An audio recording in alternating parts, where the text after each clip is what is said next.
অভিষেক ব্যানার্জি সুমিত রয়েরকে কেন বাঁচাবার চেষ্টা করছেন বা কেন বলছেন উনি মারা গেছেন সেটা আমরা ভালো করে বুঝি। ইনফ্যাক্ট সুমিত রায়কে বলা যে উনি মারা গেছেন আর অভিষেক ব্যানার্জির বাইরে চিকিৎসা করতে যাওয়ার জন্য সুপ্রিম কোর্টে যাওয়া দুটো বোধহয় কোথাও ইন্টার রিলেটেড। সুমিত রায়ের খোঁজে এসটিএফ এর গোয়েন্দারা রাজ্য থেকে শুরু করে দেশের বিভিন্ন প্রান্তে তার খোঁজ শুরু করেছেন, কিন্তু সুমিত রায় কোনো রকমভাবে নাগাল কিন্তু পুলিশ পায়নি।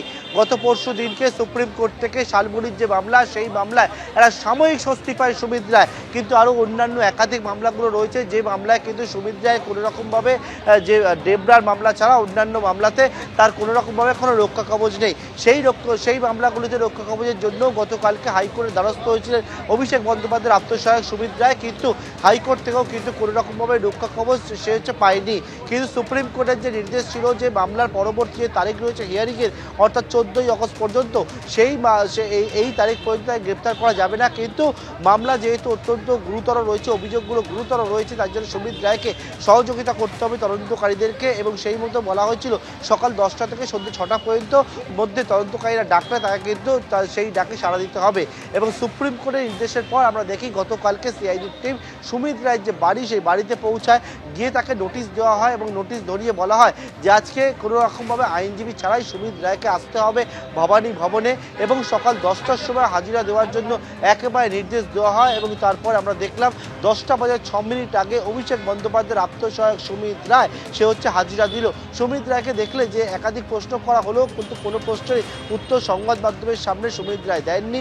সুমিত রায় বর্তমানে ভবানী ভবনে যে 4তলায় সিআইডির দপ্তর রয়েছে, সেখানে শালবনির যে মামলা তদন্তভার সিআইডি গ্রহণ করেছে, সেই মামলায় জিজ্ঞাসাবাদের মুখোমুখি হয়েছেন অভিষেক বন্দ্যোপাধ্যায়ের আত্মসহায়ক সুমিত রায়। এবং একেবারে ভবানী ভবনে তদন্তকারী যে অফিসাররা তারা ইতিমধ্যে এসে পৌঁছেছিল, বাইরে একটা নিরাপত্তা ব্যবস্থা তৈরি করা হয়েছিল।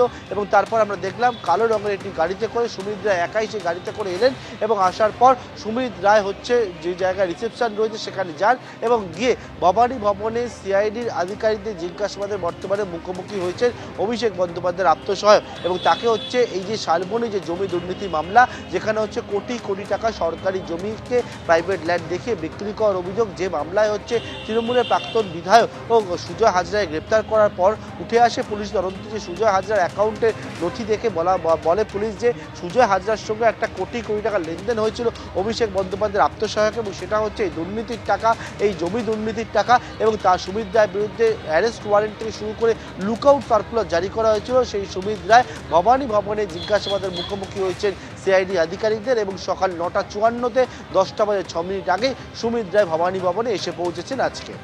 এবিপি আনন্দ, এগিয়ে থাকে, এগিয়ে রাখে।